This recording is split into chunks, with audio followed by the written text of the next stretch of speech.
नमस्कार दोस्तों, आपका फिर से स्वागत है। मैं आ चुका हूँ तमाम छोटी बड़ी खबरों को लेकर के। बता दें कि रांची से पटना और टाटानगर से दानपुर जाने वाले यात्रियों के लिए खुशखबरी की बात है। हम बता दें कि अब टाटानगर और रांची पटना के दानपुर के लिए ट्रेनें चलेंगी। बता दें दीपावली और छठ को देखते हुए दक्षिण पूर्व रेलवे ने स्पेशल ट्रेन से यात्रा करने वाले यात्रियों को काफ़ी राहत दी है। रांची पटना रांची पूजा स्पेशल ट्रेन और टाटानगर दानपुर टाटानगर स्पेशल ट्रेन अब 10 नवंबर से हर दिन चलेगी। इस दो स्पेशल ट्रेन के हर दिन चलने से त्योहारी सीजन में अपने घर जाने को परेशान यात्रियों के लिए यह बड़ी राहत है।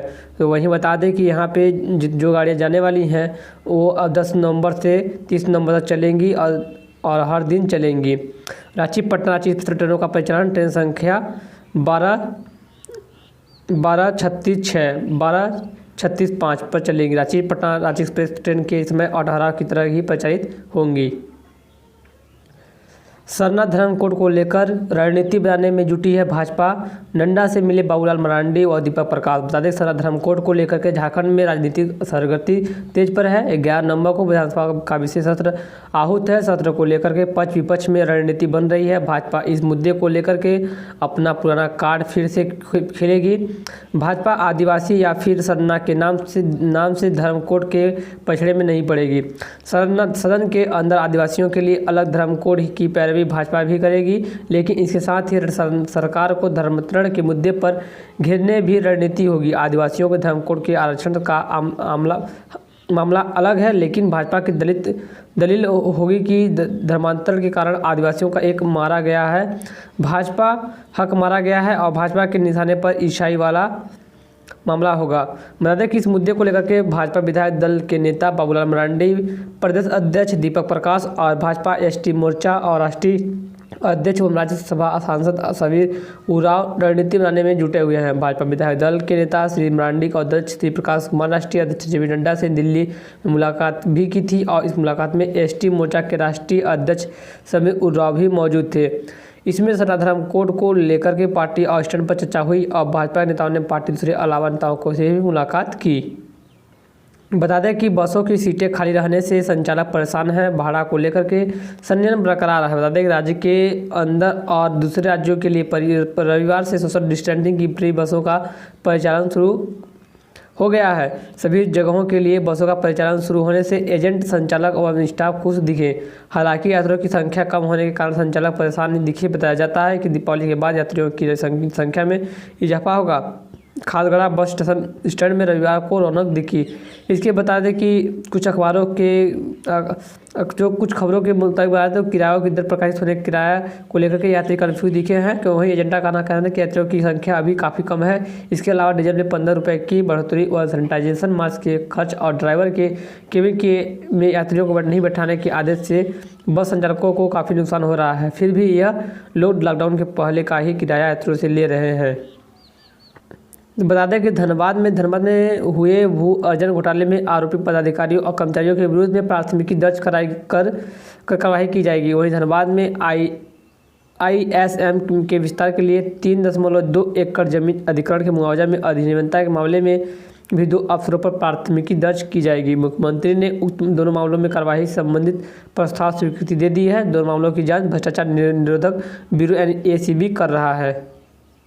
तो वहीं बता दें कि राज्य में कोरोना अपडेट को लेकर के एक बड़ी अपडेट करनी है। राज्य में कोरोना के संक्रमितों की ही नहीं हुई मौत, एक्टिव केस भी संख्या बढ़ती जा रही है। बता दें राज्य में करीबन 100 दिन बाद रोजाना कोरोना के नए संक्रमितों की संख्या में बड़ी कमी दर्ज की गई है। अगस्त के राज्य में रविवार को 8 नवंबर को सबसे कम 203 नए संक्रमित मिले हैं। नए संक्रमितों में सबसे ज़्यादा रांची में 60 मिले। रांची में भी बहुत दिनों बाद नए संक्रमितों की संख्या इतनी कमी आई है।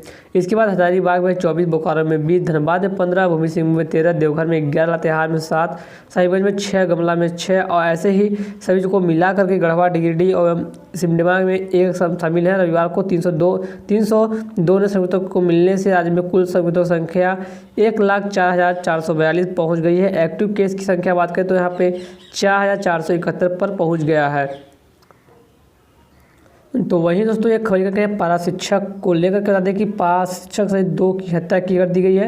एक खबर दोस्तों घाघरा से आ रही है। घाघरा थाना से 30 किलोमीटर दूर तिंदार गांव में 2 लोगों की पीट कर हत्या कर दी गई है। मृतकों की पहचान नव प्राथमिक विद्यालय पाखरखोना के पराशिक्षक लालदेव असूर 50 साल और बाकी ललता गांव निवासी राम सूरज खड़िया 25 वर्ष के रूप में हुई है। हत्या शुक्रवार को रात की गई है, जबकि रविवार के दिन के 11 बजे चरवाहों ने दोनों का शव तेंदाबाद में गड्ढे में देखा। दोनों के गले में रस्सी बंधी हुई थी। संभवतः हत्या के बाद इनके शवों को घसीटकर यहां तक लाया गया था। परिजन और ग्रामीणों के अनुसार दोनों शुक्रवार को तेंदार गाँव में लगे दशहरी कर्मा मेला में शामिल में पहुंचे थे।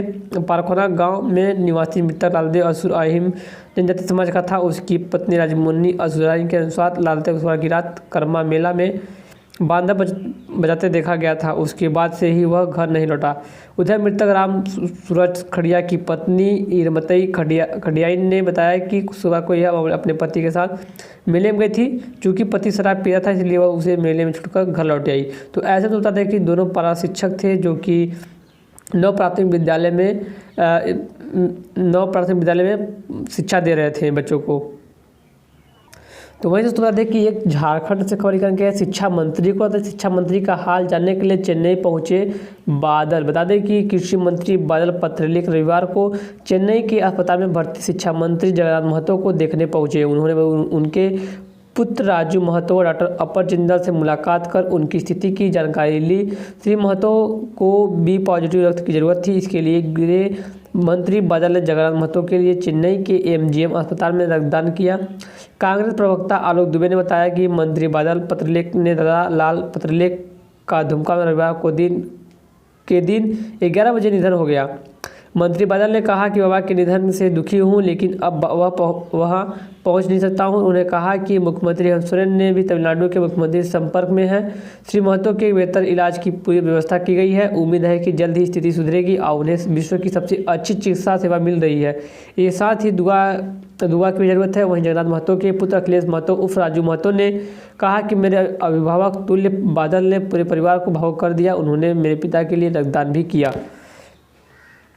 तो ये बता दें कि एक खबर आज श्रीकरण की आ रही है। झारखंड असिस्टेंट प्रोफेसर अनुबंधन संघ के बैनर तले रविवार को मोरहाबादी मैदान में गांधी प्रतिमा के सामने निश्चित मानदेय की मांग को लेकर के झारखंड के 7 विश्वविद्यालय के अनुबंधित शिक्षकों ने विचटन किया। संघ के प्रदेश अध्यक्ष डॉक्टर निरंजन महतो ने बताया कि यूजी की नियमावली के अनुरूप एक निश्चित मासिक मानदेय 97,700 रुपये मिलना चाहिए। अनुबंधित शिक्षकों ने मोरहाबादी के आसपास की दुकानों में घूम कर भिक्षाटन किया। डॉक्टर महतो ने कहा कि एक दिवसीय भिक्षाटन सांकेतिक कार्यक्रम है।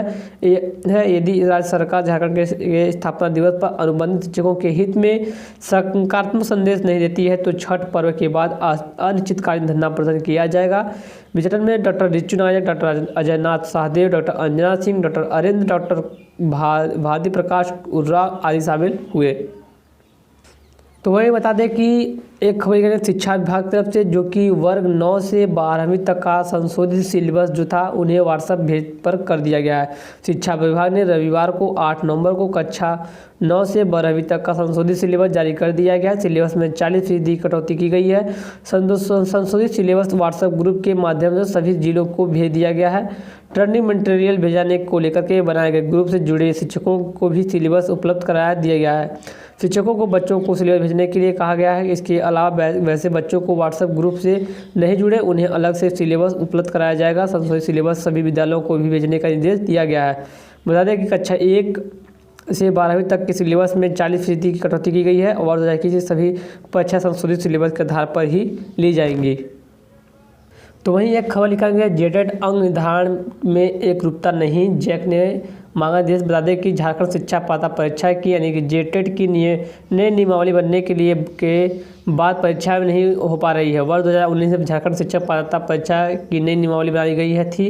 नियमावली में किए गए अंग निर्धारण के प्रावधान को लेकर के जैक ने शिक्षा विभाग से दिशा निर्देश मांगा है। शिक्षा निर्देश के आसपास में शिक्षक पात्रता परीक्षा की प्रक्रिया शुरू नहीं हो पा रही है। नियमावली बनाने के बाद शिक्षा विभाग ने परीक्षा लेने के लिए जिम्मेदारी झारखंड एकेडमी काउंसिलिंग जैक को दे दी गई है। इस संबंध में शिक्षा विभाग ने जैक को पत्र भी भेज दिया गया है, लेकिन शिक्षा विभाग द्वारा जैक को परीक्षा लेने के लिए पत्र भेजाने के 1 साल के बाद ही प्रक्रिया नहीं शुरू हुई है।